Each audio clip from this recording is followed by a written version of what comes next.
Chapter 20. Abraham traveled from there south to the Negev and settled down between Kadesh and Shur. While he was camping in Gerar, Abraham said to his wife, Sarah, "She's my sister." So Abimelech, king of Gerar, sent for Sarah and took her. But God came to Abimelech in a dream that night and told him, "You're as good as dead. That woman you took, she's a married woman." Now, Abimelech had not yet slept with her, hadn't so much as touched her. He said, "Master, would you kill an innocent man? Didn't he tell me she's my sister? And didn't she herself say he's my brother? I had no idea I was doing anything wrong when I did this." God said to him in the dream, "Yes, I know your intentions were pure. That's why I kept you from sinning against me. I was the one who kept you from going to bed with her. So now give the man's wife back to him. He's a prophet and will pray for you, pray for your life. If you don't give her back, know that it's certain death for both you and everyone in your family." Abimelech was up first thing in the morning. He called all his house servants together and told them the whole story. They were shocked. Then Abimelech called in Abraham and said, "What have you done to us? What have I ever done to you that you would bring on me and my kingdom this huge offense? What you've done to me ought never to have been done." Abimelech went on to Abraham, "Whatever were you thinking of when you did this thing?" Abraham said, "I just assumed that there was no fear of God in this place and that they'd kill me to get my wife. Besides, the truth is that she is my half-sister. She's my father's daughter, but not my mother's. When God sent me out as a wanderer from my father's home, I told her, 'Do me a favor. Wherever we go, tell people that I'm your brother.'" Then Abimelech gave Sarah back to Abraham, and along with her sent sheep and cattle and servants, both male and female. He said, "My land is open to you. Live wherever you wish." And to Sarah he said, "I've given your brother 1,000 pieces of silver. That clears you of even a shadow of suspicion before the eyes of the world. You're vindicated." Then Abraham prayed to God, and God healed Abimelech, his wife, and his maidservants, and they started having babies again. For God had shut down every womb in Abimelech's household on account of Sarah, Abraham's wife. Chapter 21. God visited Sarah exactly as he said he would. God did to Sarah what he promised. Sarah became pregnant and gave Abraham a son in his old age, and at the very time God had set. Abraham named him Isaac. When his son was 8 days old, Abraham circumcised him just as God had commanded. Abraham was 100 years old when his son Isaac was born. Sarah said, "God has blessed me with laughter, and all who get the news will laugh with me." She also said, "Whoever would have suggested to Abraham that Sarah would one day nurse a baby? Yet here I am. I've given the old man a son." The baby grew and was weaned. Abraham threw a big party on the day Isaac was weaned. One day, Sarah saw the son that Hagar the Egyptian had borne to Abraham, poking fun at her son Isaac. She told Abraham, "Get rid of this slave woman and her son. No child of this slave is going to share inheritance with my son Isaac." The matter gave great pain to Abraham. After all, Ishmael was his son. But God spoke to Abraham, "Don't feel badly about the boy and your maid. Do whatever Sarah tells you. Your descendants will come through Isaac. Regarding your maid's son, be assured that I'll also develop a great nation from him. He's your son too."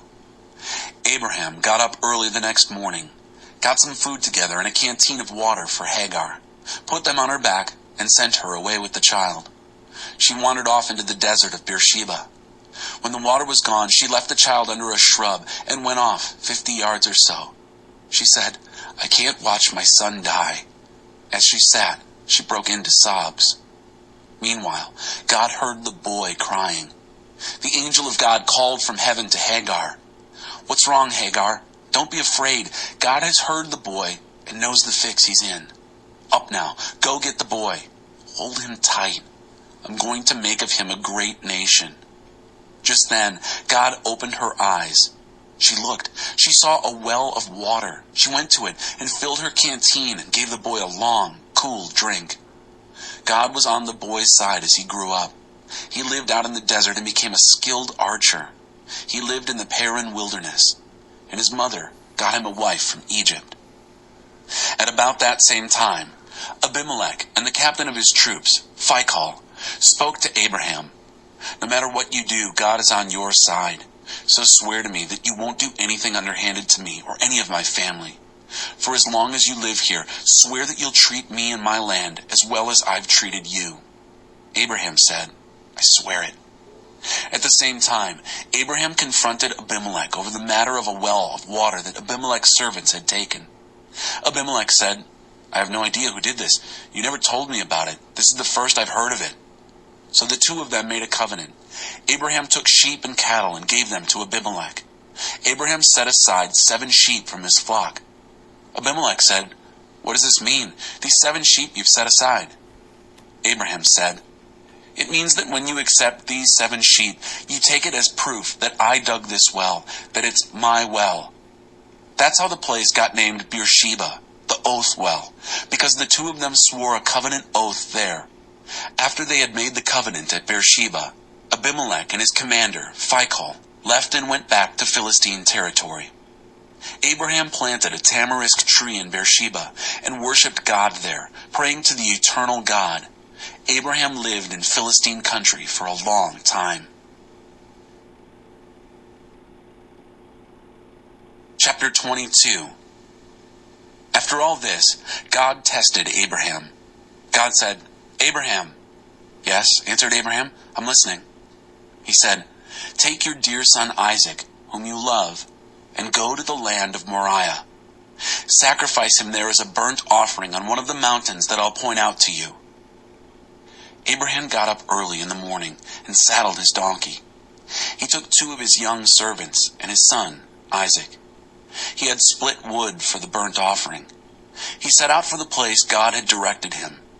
On the 3rd day, he looked up and saw the place in the distance.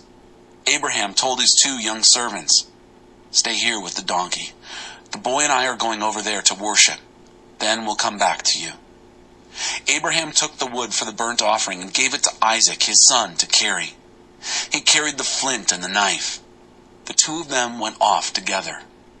Isaac said to Abraham, his father, "Father?" "Yes, my son." "We have flint and wood, but where's the sheep for the burnt offering?" Abraham said, "Son, God will see to it that there's a sheep for the burnt offering." And they kept on walking together. They arrived at the place to which God had directed him. Abraham built an altar. He laid out the wood. Then he tied up Isaac and laid him on the wood.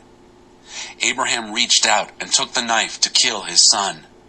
Just then an angel of God called to him out of heaven, "Abraham, Abraham!" "Yes, I'm listening." "Don't lay a hand on that boy. Don't touch him. Now I know how fearlessly you fear God. You didn't hesitate to place your son, your dear son, on the altar for me." Abraham looked up. He saw a ram caught by its horns in the thicket. Abraham took the ram and sacrificed it as a burnt offering instead of his son. Abraham named that place God-Yireh. God sees to it. That's where we get the saying, "On the mountain of God, he sees to it." The angel of God spoke from heaven a second time to Abraham. "I swear, God's sure word, because you have gone through with this and have not refused to give me your son, your dear, dear son, I'll bless you. Oh, how I'll bless you. And I'll make sure that your children flourish like stars in the sky, like sand on the beaches, and your descendants will defeat their enemies. All nations on earth will find themselves blessed through your descendants because you obeyed me." Then Abraham went back to his young servants. They got things together and returned to Beersheba. Abraham settled down in Beersheba. After all this, Abraham got the news. "Your brother Nahor is a father. Milcah has given him children. Uz, his firstborn, his brother Buz. Kemuel, he was the father of Aram.